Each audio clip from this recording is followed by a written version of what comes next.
Good, happy Saturday morning. It's Saturday, April 13, 2024.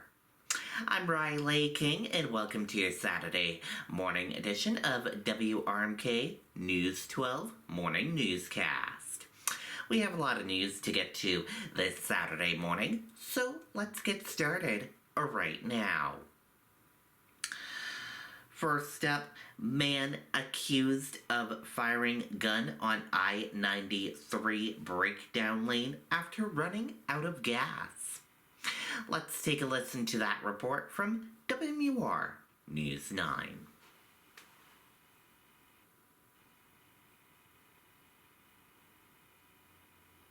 You know, everyone has their own story. There's one patient that comes to mind. She was an avid rock climber, and then at some point in time, she got into an accident. Thursday night along I-93 North in Salem. Northbound at .6, right-hand side, males outside the vehicle, wearing flannel shirt and jeans. Court documents show multiple calls made to police by witnesses who say they heard gunshots just before exit 1. The paperwork alleges Rodriguez was driving home to Manchester from Mass General Hospital when he ran out of gas, eventually pulling into the breakdown lane near mile marker 0.6. Rodriguez telling police he shot his gun twice to, quote, get attention after getting no response from those he originally called for help. New Hampshire State Police say Rodriguez then told officers he was waiting for them to arrive after firing the gunshots, but that he also told them he understood shooting at the ground to attract help was, quote, extreme. Rodriguez admitting to police that he was drinking alcohol before driving towards Manchester, adding he was stressed out after visiting his dad at the hospital. He's now facing charges of reckless conduct with a deadly weapon, felonious use of a firearm, and driving while under the influence. And Rodriguez does have a probable cause hearing scheduled for April 18th. Anyone with information about this incident is asked to call state police. We're live in Salem tonight. Imani Fleming, WWR News 9. Okay, and there you go on that report. Runners descend on Boston as marathon weekend kicks off. Monday is the big day of the Boston Marathon. Let's take a listen to that report from WRMK News 9.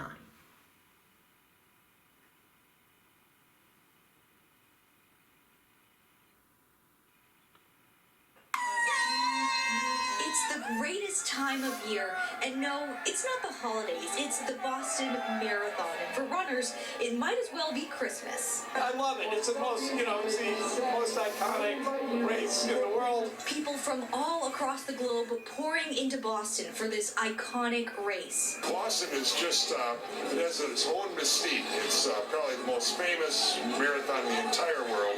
It's the reason I've come back 16 times, because it's the most special.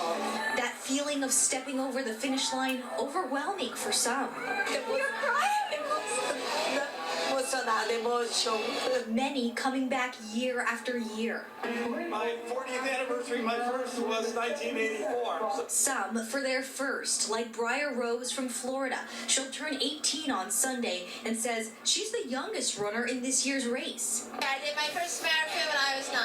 The biggest run I've ever done is I ran across the country. I started in San Francisco City. I finished in New York City. It was 3,200 miles. I ran 116 days. And when I finished, I got 4 different world records for being the youngest girl to run across the country. Each runner here for a different reason. I'm running for my patient partner and for the kids. But everyone seems to agree this is simply the greatest race in the world. I always say it is the Super Bowl of marathons. The Super Bowl of marathons. That's exactly the right way to put it. So the countdown is on. 2 days, 9 hours, 55 minutes. It's just going to keep ticking, and the crowd is just going to keep pouring in the next few days as runners get those final shakeout runs out before Monday. We're live in Boston, Ariel Metropolis, WWR News 9. Okay, and there you go on that report. The big day, Monday. All eyes will be on Boston all weekend long. Salem man pleads guilty to charges connected to January 6th attack. A man from Salem, Massachusetts has pleaded guilty to a felony charge of civilian disorder and a misdemeanor charge of theft of government property for his actions during the January 6, 2021 attack at the U.S. Capitol. According to the U.S. Attorney's Office for the District of Columbia, Richard Ackerman, 22, stole a Capitol police officer's helmet before making his way into a restricted building on Capitol grounds on January 6. Court records said Ackerman referred to the helmet as his war trophy and took the helmet with him back to New Hampshire. The FBI said it recovered the helmet from Ackerman's home in June of 2022. According to court documents, Ackerman also picked up a water bottle and threw it at an officer inside the Lower West Terrace Tunnel. Sentencing is scheduled for July 25th in Washington, D.C. More than 1,300 people have been charged with crimes in connection with the Capitol attack, the U.S. Attorney's Office said.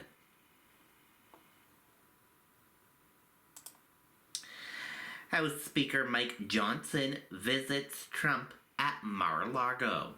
Let's take a listen to that report from CBS Evening News.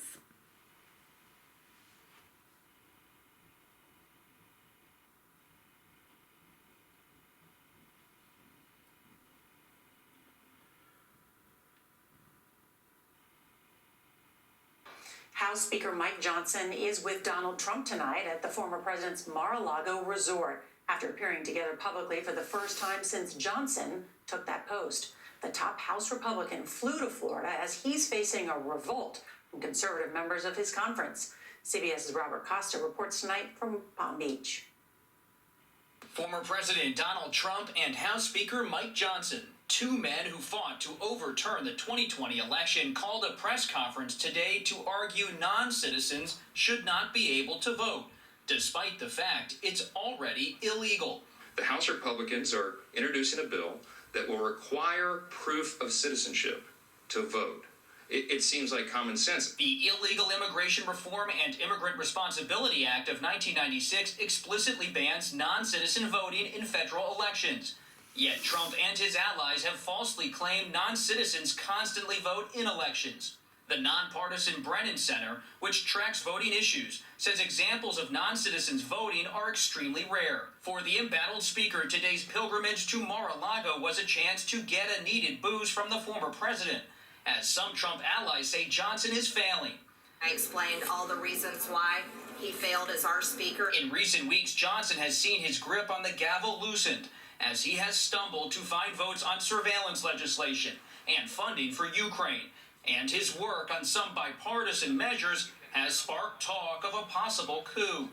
I think he's doing a very good job. He's doing about as good as you're going to do. For Trump, the visit underscored his immense influence over the party, despite his legal issues, much like when then Speaker Kevin McCarthy came to Mar-a-Lago 3 years ago in the wake of the Capitol attack.